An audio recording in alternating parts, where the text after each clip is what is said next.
एक मराठी तकरीर पेश करने के लिए मैं हमारे मदरसे के होनहार तालिब इल्म शेख अंसार शेख महबूब साहब को दावत देता हूँ कि वह आए यौम आज़ादी इसी उन्वान पर मराठी में तकरीर पेश करें।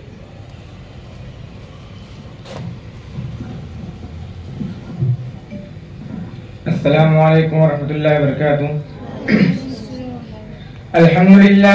अल्हम्दुलिल्लाहि रब्बिल आलमीन वल आक़िबतु लिल मुत्तक़ीन वस्सलातु वस्सलामु अला रसूलिहिल करीम। अम्मा बाद। आजच्या कार्यक्रमाचे सन्माननीय अध्यक्ष सिद्धी सलीम देशमुख साहेब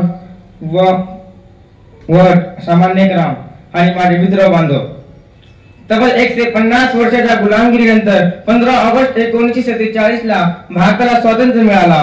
तेव्हापासून 15 ऑगस्ट हा दिवस स्वातंत्र्य दिवस म्हणून साजरा केला जातो. यावर्षी भारत देशाला स्वातंत्र्य मिळून एकूण 76 वर्षे पूर्ण झाले.